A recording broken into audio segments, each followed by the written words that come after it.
Welcome to Building Great Sales Teams, a show dedicated to making sales teams tick, tick, boom.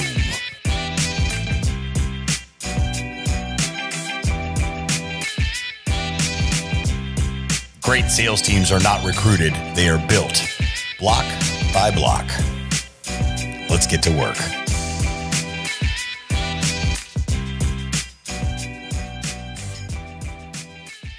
All right, guys, I got Cyndi Padilla here. He's the founder and CEO of Gain the Edge, a done-for-you provider of industry-leading sales systems and unicorn sales professionals, which he co-heads with his wife and entrepreneurial partner in crime, Cyndi Padilla. And so, Jim, you and your wife have generated over $250 million in sales for a long line of high-level visionary entrepreneurs, and y'all's mission is to help purpose-driven thought leaders untangle themselves from day-to-day minutiae of seeking leads and sales for their business. That's a lot to unpack there, brother. Tell me about it. Well, my wife and I are in this business together. We've been very blessed that being in business together has actually been the best thing our marriage ever could have asked for. I know for a lot of people, I feel like that would sink the ship. But I'm the visionary. I'm the one out front. I'm market facing. You know, I make a lot of promises. She makes them all come true. She runs our teams that run the company. And, you know, at the core, the simplest version of this is we're a fractional sales division. So, you know, a lot of high level, you know, influencers and experts come to us and we plug and play as their sales division. So, you know, we said we have a seat at the table. We provide strategy, insights, systems, and processes that lead to qualified booked appointments for the sales team. And then we plug in sales team to scale companies. Awesome. You know, that's very similar to what I do, except I do it for like AT&T, you know what I mean, in door-to-door sales or solar. You know, on the AT&T side, we do referral-based and MDUs now, but it sounds like you're like a special operator sales organization. You know what I'm saying? You guys are like the elite operators in sales, and you go in and you freaking kick ass. Yeah. About right. And then we provide the sales system that fits and makes most sense. A lot of times that sales system is a live event, and we will move people to a live event, fill the room, make their offers, you know, $1 million payday or whatever it is. And then we do all phone follow-up on the back end and work a pipeline to bring people, you know, post-event into whatever offerings are on the table. And then we build sales processes and pipelines and systems out of that. Damn, I could have used you last weekend, man. We went to Ryan Steuben's $1 Million Mastermind. I'm part of Apex Executives, and we ended up sponsoring the event. And so I took, you know, my solar, a lot of guys from my solar division, and then my MDU division. And the problem with going to an event like that is you want to be in a seat listening to the speakers, right? You know what I mean? But in order to get your ROI from the event, at least, you know, on the sales reports, you've got to be in the booth and you've got to be recruiting, you know. So our whole goal at that event was recruiting affiliates and salespeople. And then a secondary goal was getting submissions for our custom solar quotes online. And so, you know, and I think we executed in terms of taking our guys to a development event and camaraderie. We all came together. We had a great time and we all worked our butts off. You know what I mean? But the leads that we brought back, you know, there definitely weren't enough of them for an event that we probably spent, I don't know, 35,000 on, somewhere around there. Right. And so it sounds like you guys are specialists in doing things like that. So definitely going to call you next time. Yeah, for sure. You know, and we also put on those events and then provide sales team at the events to enroll people into whatever the offer is, you know, at the event. So yeah, I spent years, I used to have an alarm company. I used to have an ADT dealership. So we were doing all the door-to-door stuff and everything we were doing with solar, with the phone room. And we used to, my favorite thing to do was home shows. We did home shows and trade shows all up and down the West Coast, and love selling in that environment. That's a great place. Yeah, we've got a lot to learn in that environment. I've never done events in the past. You know, we've gotten offers from AT&T and DirecTV to do like HEBs, grocery stores and stuff like that. I've just never been a fan of them. You know what I mean? I've always done door-to-door, telephone, you know, that type of stuff. And B2B, you know, we were real heavy in B2B for a long time there. So that's definitely something I want to learn more about.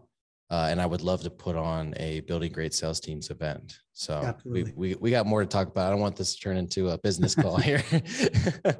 Yeah. All right, Jim. So you've got 3 grandkids? I do. Is that right? 4th on the way. Yeah. So what's that like? My kids are 8, 10, and 11. How does that change things? Is it true what they say? Like when they're your kids, you got to raise them, but then when they're your grandkids, you just get to spoil them?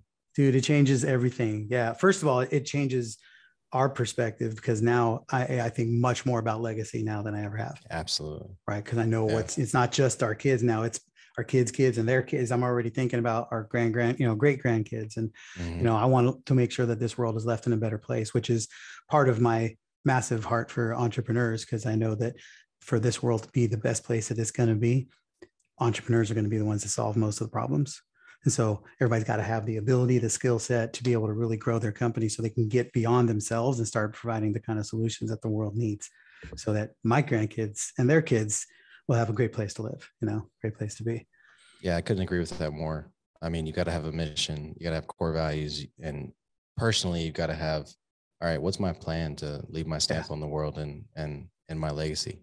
That being said, you didn't. I didn't answer your question.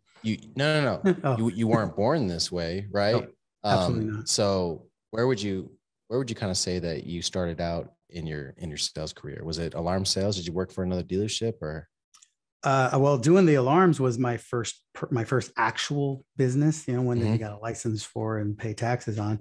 Right. But I've been an entrepreneur since I was a kid. I was always thinking about leverage at a young age. I had a paper route. I had multiple paper routes and I recruited my friends to help run them all. So I would get paid, pay them. It was just about leverage.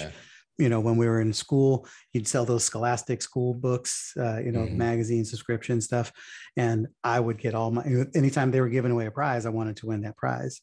And so I recruited all my friends, said, look, go sell to your neighbors and to your aunts and uncles. And then they would put all those orders on my forms and then we would turn them in and I would be able to win the prize, And so I've learned how to leverage other people's resources to grow our systems and outcomes. And, I used to do that with book reports in high school. I grew up in an unfortunate environment. I was in an abused home, was in foster care at 13, was on the streets as a teenager and in jail by 19. So I was on my own. I had to figure out how do I influence people? How do I read the room around me to bend people's influence in my direction? And primarily it was so I could stay alive. But, little did I know that as you advance that, 20 years, I make millions of dollars helping other people learn how to influence and read the room and bend people's will to their direction so that they would see, because if you're not seen as a threat, people buy from you. Yeah, absolutely. Right? There's a post I made the other day that speaks to that. And I said, bend your world to your vision. You know what I mean? Yes. And, or bend your world to you. Right.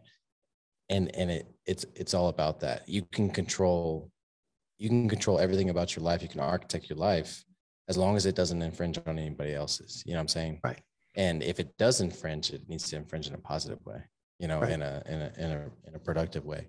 So you're 19, you went through the system and everything. When did you get out? Yeah. Well, by the time I was 25, for better or for worse, I had been, prison twice, bankrupt twice, divorced twice. I mean, I've done a whole life's worth of living by the time I was 25. And so I had child support and taxes and all kinds of stuff I had to pay. And so I started recognizing that I needed something more than an hourly job. Yeah. If I was, it's like the government's taking half your paychecks. I'm like, great.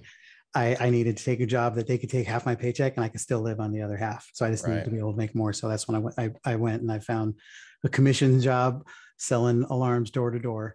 And I was like, I can make as much money as I want here and they can take more, whatever they take, I can go make more.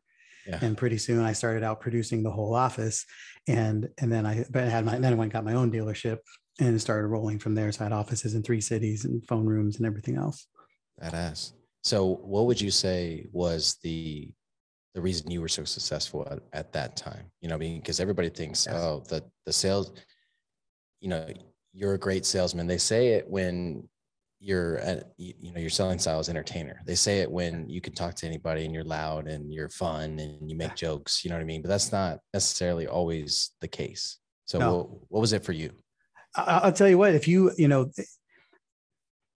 have an insane desire to win and to help others, if you understand that you win more by helping more people win, and then you have an insane desire to make sure that you are coming out on top, but you know that's a byproduct of helping other people come out on top, then you don't need to have all the how-to done. You just got to show up. You know, I remember we had this guy named Russ Thornton that was selling for me, and he had a wife who was on disability and had all kinds of ailments, and he needed benefits, and he was not a good salesman. He was a former military infantry guy, just no personality whatsoever, just a grunt. But he knew he needed to sell 22 systems a month so that we could pay for his benefits. And there were times where he would knock until midnight. He was like, I ain't going home until I sell something today, because he needs to sell 20. He didn't have an option, right? He knew what his why was. He knew what he was working for, and he just did it. And it was not about skill set. It was about will, you know? And so I think too many people give up too soon because they forget what it is they're actually striving for. You know, your mission for whatever you're selling or serving is about solving problems in a big way for the people that you serve. And then that has to be connected to what it is your personal mission is for you, so that you're never forgetting it. You know, like I'm talking about legacy. It's like, I don't have the luxury of not building a successful empire, because I want to have as much control over the future of this world as I can. Right. So it's, you know, and in that you learn, some days you're the entertainer, some days you're the butt kicker, some days you're the leader, some days you're the servant. You have to be whoever you have to be to serve the environment. So that's the skill set that's more important than learning how to actually deliver a script or something. Yeah, you think it's enough to lay down the core values and operate within them yourselves. But, you know, I just got off a call earlier that, I'm going to have to be the butt kicker. You know what I mean? I'm going to have to make sure that our company's abiding by our core values. And that means sometimes letting people go, right? Yep. And so, all right, let's switch gears a little bit. You know, obviously, you know, you came up in the alarm sales world, which I know is an incredibly aggressive, competitive, and, you know, not the best world for somebody that just got out of prison. It doesn't want to go back to those things, right? Because everybody around you that's in commission sales, you know, may have a record or may have those, you know, issues or something like that.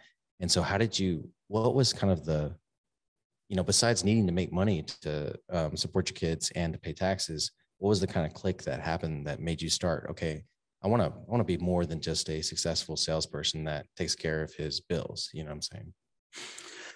Well, for me, it really it came down to operating on significance. You know, because of my upbringing, I didn't have a lot of significance. I felt, like most of my first 20 years of my life, I felt pretty worthless, and it was not a value-driven human being. And I started recognizing that the more things I do, the more accolades I get, the more acknowledgement I get, the more significance I had. So I was wired to help as many people as I could, so I can get as much significance as I could.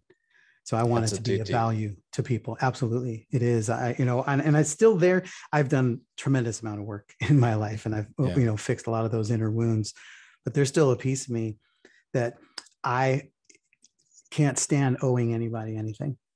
I want to make sure that when I die with you owing me. That way I'm good. Right. And so I will do everything I can to outserve everybody and to ensure that everybody else, they will owe me. Not that I want to collect. Because I don't want to. I want to make sure that you still owe me. I want to make sure that I'm in your good graces all the time. That you're like, man, Jim did me a solid. I owe him. Yeah. That's the way I always want to feel. I want people to feel that way when they're around me. You know. I resonate with that a lot. I probably didn't have it as bad as you in my childhood, but there was not a lot of I don't know how to say it. Wanting me around in my childhood, right? And so you kind of get this like, you know, I'm going to take on the world attitude, but it also mirrors in that, you know, I'm not going to owe anybody anything, and I'm going to do it on my own, you know? And so I had a lot of that in my 20s. And like you said, you work on yourself, and then about mid 30s, hopefully you come into your own finally, and you're you know? Right. So that's kind of where I'm at right now. Okay. So tell me about the, you know, and I know we're just kind of jumping forward here, but tell me about the anti-closer sales system. I saw that referenced on your website, and what does that mean? Well, it really, what it comes down to is there's a lot. You hear the term closers all the time. I mean, it's part of the sales vernacular. Right now, it's pushed everywhere in my company. Yeah. Well, here's the process. Most people think they need closers, and you really don't need a closer. You don't need a high-end rock star badass closer if you have a great offer.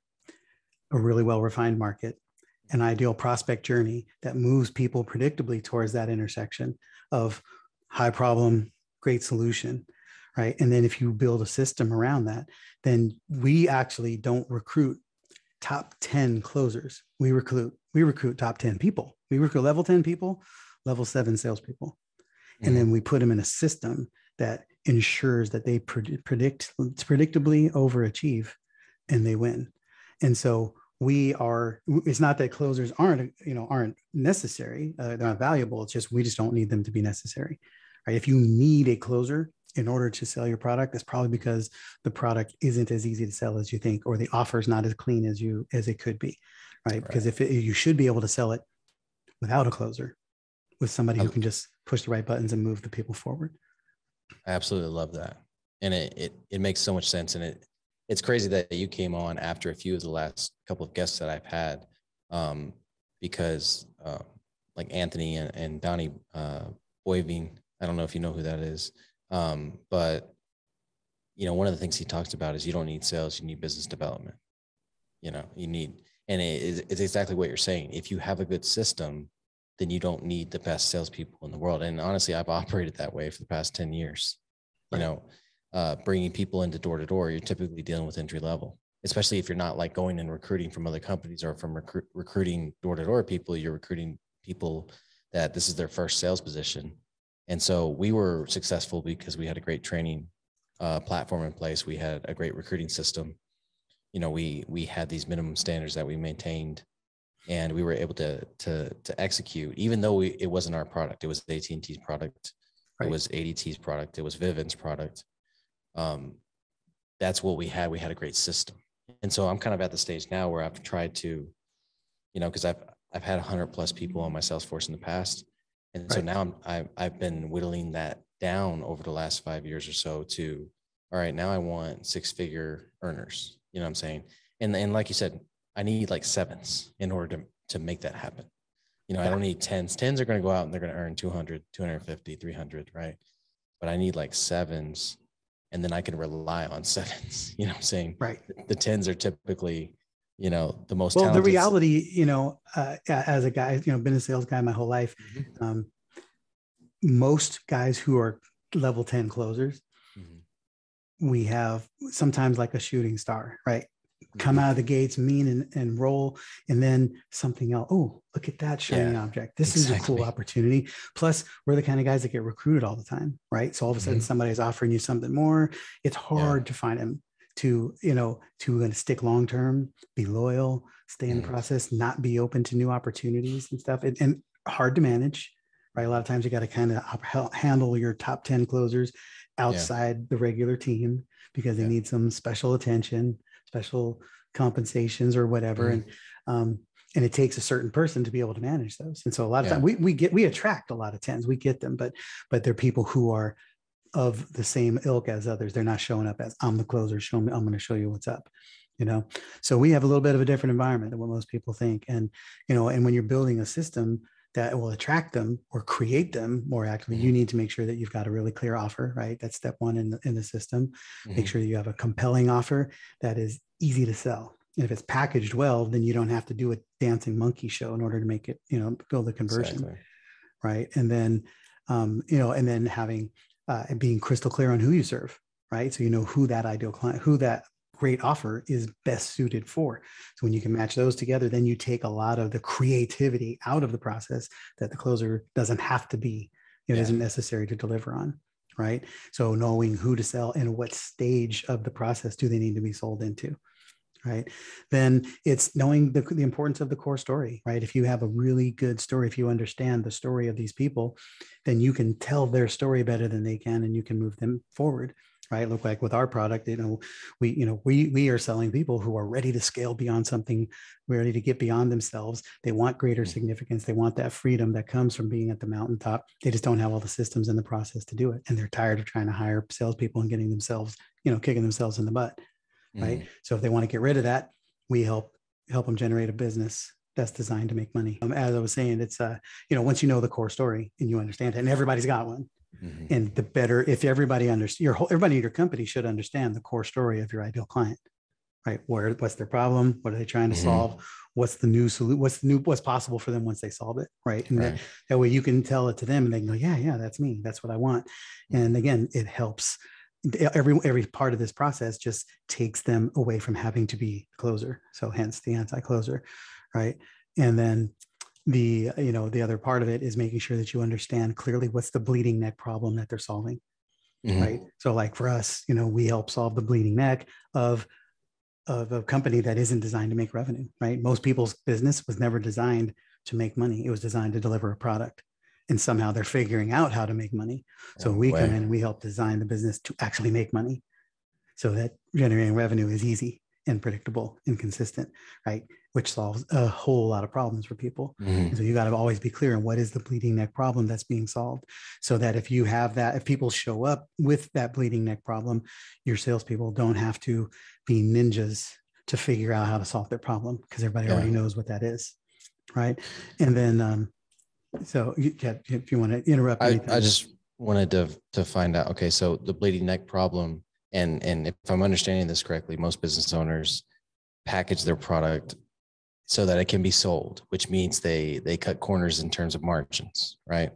And then and what you're saying is you come in and you look at that and you say, hey, no, you've got to increase this here so your salesperson has a chance at success and compensation. You know what I mean? And then is that kind of what you're getting at?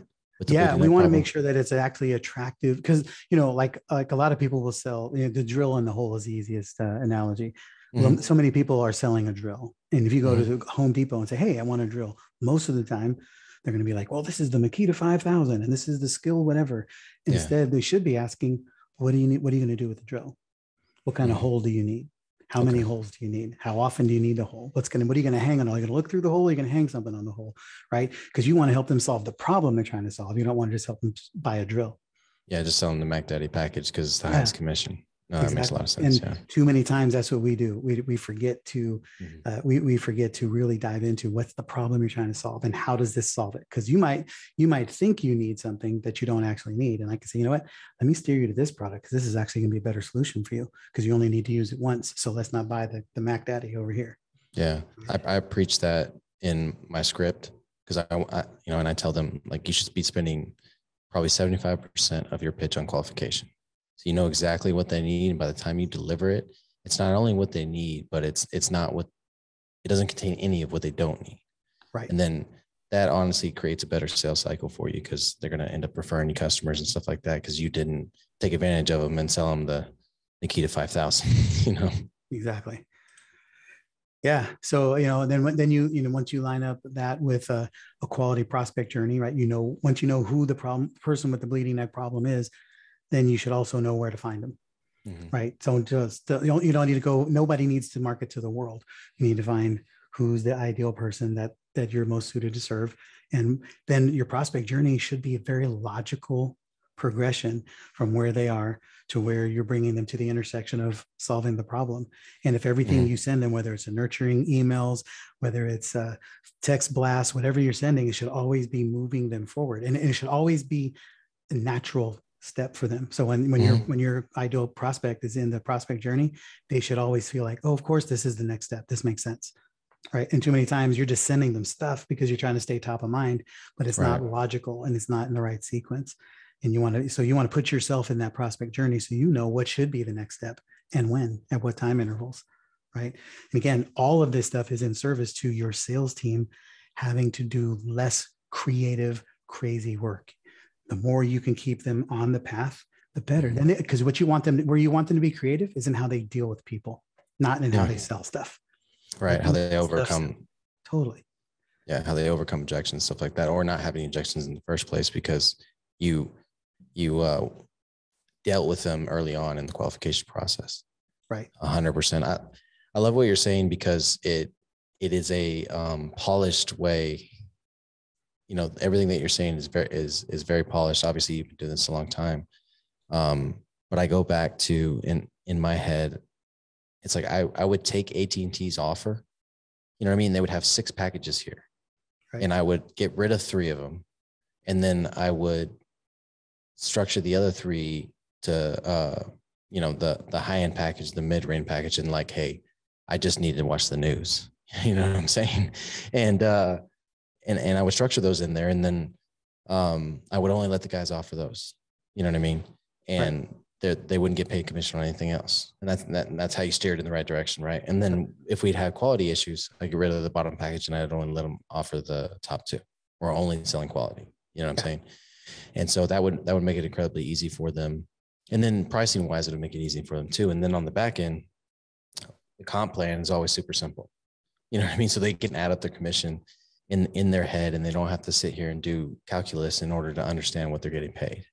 And then when they're the same thing, when they payroll's ready, their check, everything's simple and simplified. You know, the easier you can make the whole sales experience for them, the better. And then you're absolutely right on the business development side, the easier and more natural you can make the prospects progression, the better for them on that side too. It's all about removing those roadblocks and stuff like that. So I couldn't agree with that more. Yeah. It's, you know, it's countercultural, but here, like the biggest solution, somebody asked me a question on this on an interview the other day. They said, what is the number one thing that people mess up in the sales process? And I said, it's assuming that salespeople are willing to do things you're not, right? If you're not willing to do it, why would you expect a salesperson to do it? Mm-hmm. Right. So you want to hire salespeople because you're trying to leverage yourself. And so you're doing you want them to do something that you're no longer going to do, but you don't want them to do something that you wouldn't be willing to do.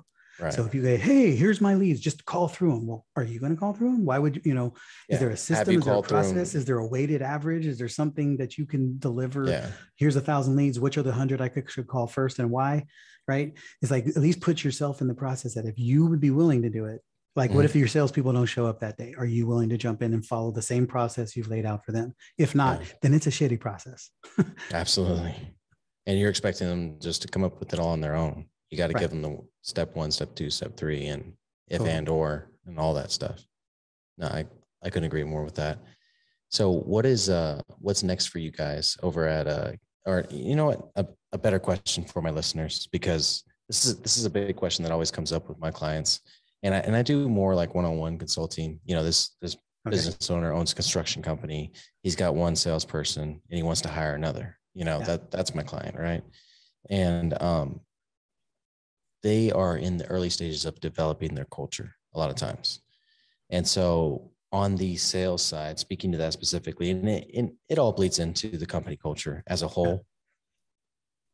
What are some of the things that you've done to develop good culture, whether it's a company you're consulting for, you're building out a sales program for, or your business with ADT in the past? What are those consistent things you always do that retain people because there's a good culture? Yeah, that's such a great question and super important. I think it's one of those things that gets said a lot, so much that people overlook it. Mm-hmm. And when we're building sales teams, we have 500 salespeople in our network, and when we're selling for a specific campaign, we're recruiting for values, culture, character traits, right? We want this to feel like the right fit. Like when people say, oh, he could sell anything to anybody. I don't agree with that. Some people are great at selling physical products. Some people are great at selling technology. Some people are great at selling spiritual products. It's like, what are you connected to? When you have a real clear value, then if you know what your core values are, then your philosophy can come from that. Your philosophy births your strategies, right? Your strategy, like right now we sell a lot of coaching clients stuff, and there's a lot of spiritual essence to that. So we have a lot of female. We're very female heavy sales team right now. When I had my alarm company, I had almost all guys, and it was all either ex-cons, ex-athletes, or ex-military. And it was all guys that they wanted to compete. They wanted to crush it. They were going to be outside in 120 degree weather, knocking on doors. They're going to be outside in the rain, knocking on doors. They needed to love the culture and want to run through walls, right? Those guys would never be, I can't say never, but those wouldn't be the guys I'd be recruiting to sell spiritual packages, coaching, right? So you want to make sure, what is the culture you want? Do you want to be the world dominators? Do you want to be the greatest service force in the industry?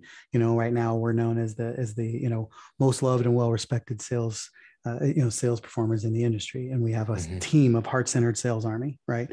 And so, because that's important to our clients. So they need to know we have people who care and that matter, right? And I think if you don't do that, then you're always going to be trying to match people up you're going to have a lot of square peg, round hole situations. You need to know what people are in it for. And I don't care what they're in it for. You just need to make sure that you can identify it, right? There's nothing wrong with some people who just want to make money. If that's cool, then you're only going to be on certain campaigns of ours, because most of our clients want people who want to do more than make money. On transactional product campaigns, on, products that you don't have to go too deep on. Exactly. That makes a whole lot of sense. Yeah. I believe in that a lot. I did a video a while back. I did a reel about one of the easiest hacks to being a good salesperson, and it's believe in your product.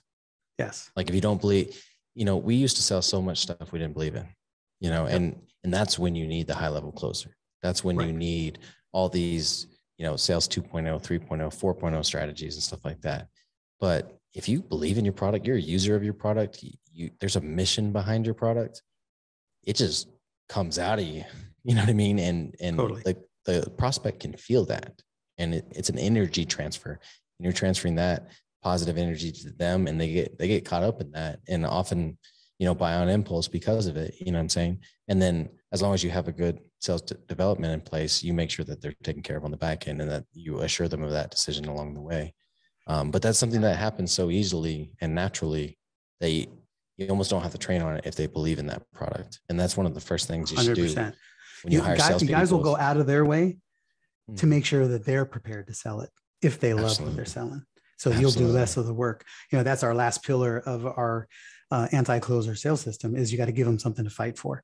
So if they all know that we're fighting to overcome, like with ADT, it's like we're protecting. They actually felt like they were the warriors and the protectors of the neighborhood. Yeah, right. So this was something they were fighting for.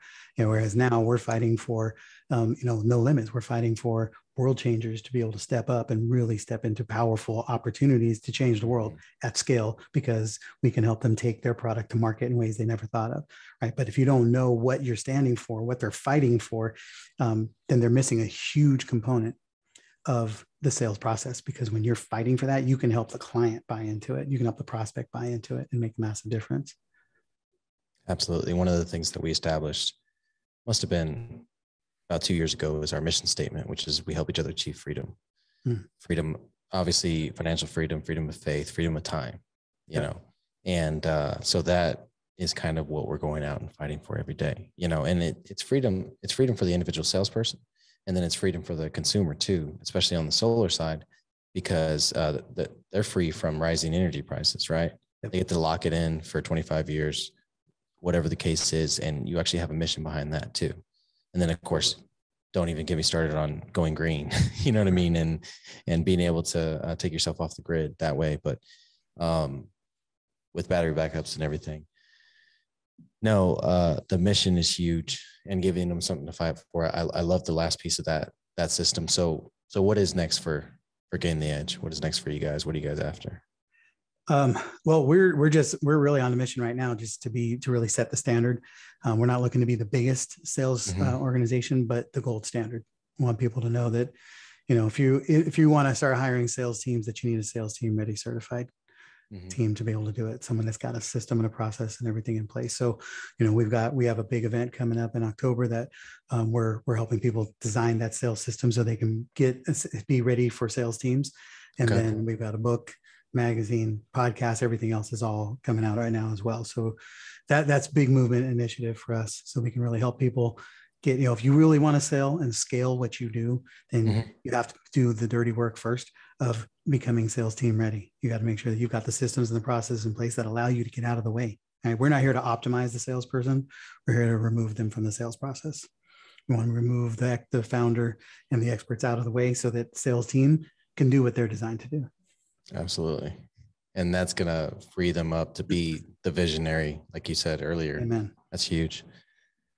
So when is that event again? Did you say in October? That's coming up in October. Yeah.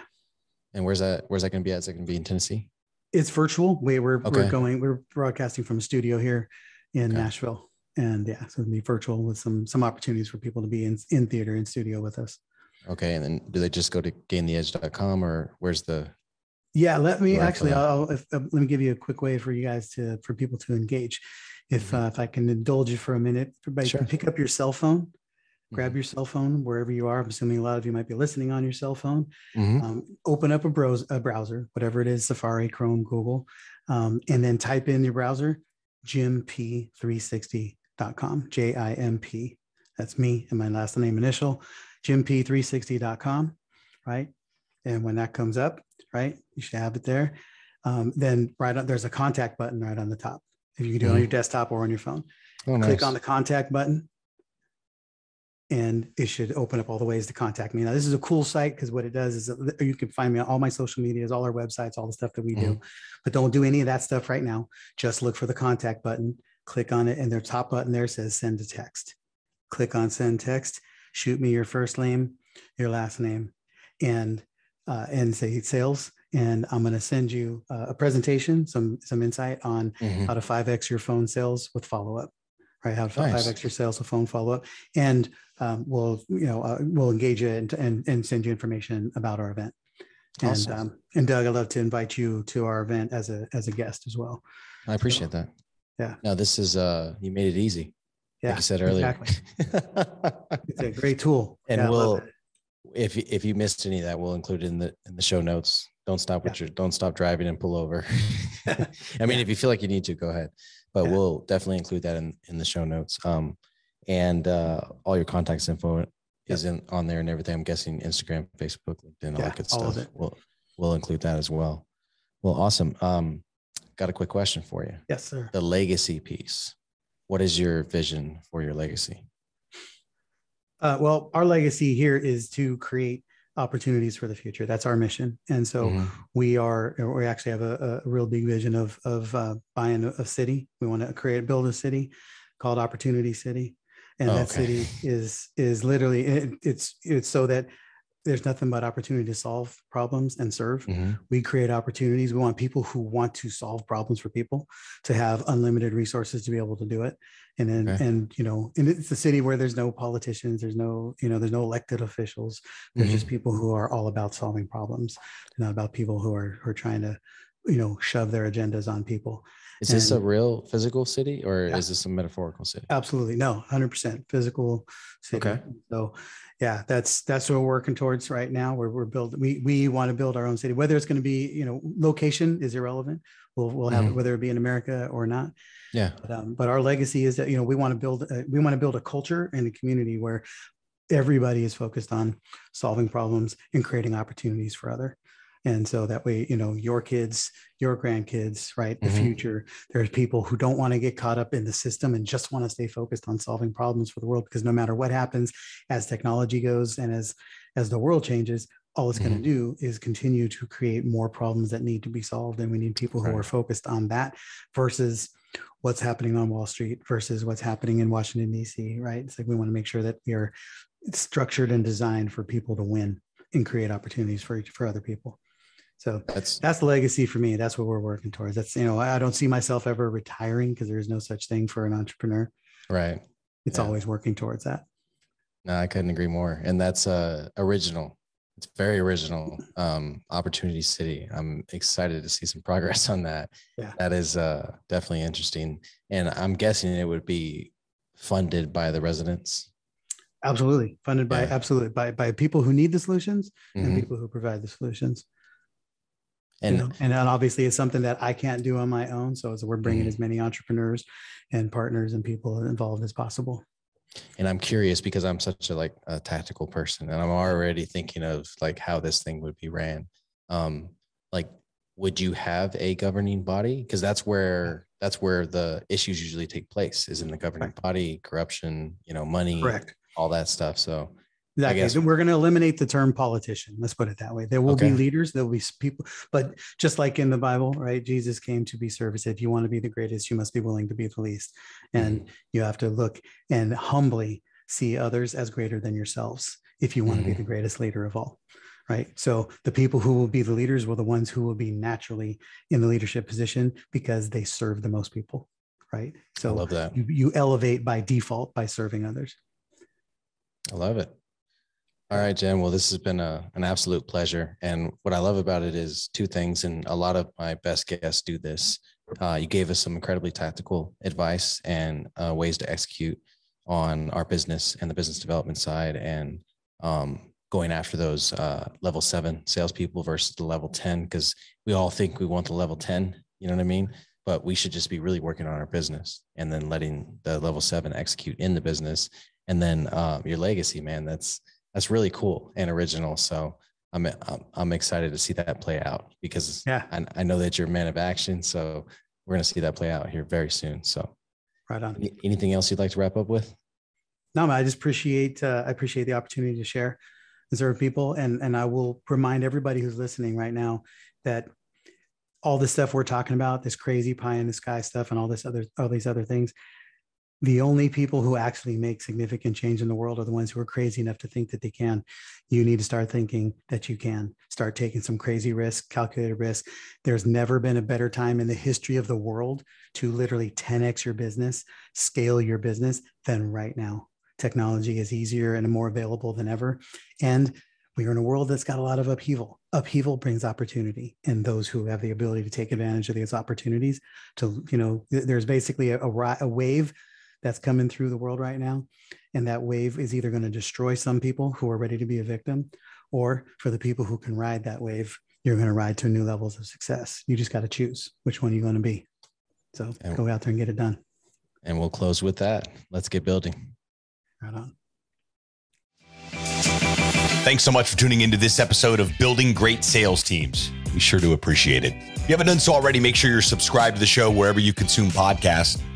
This way you'll get notifications as new episodes become available. Remember, great sales teams are not recruited. They are built block by block. Until next time.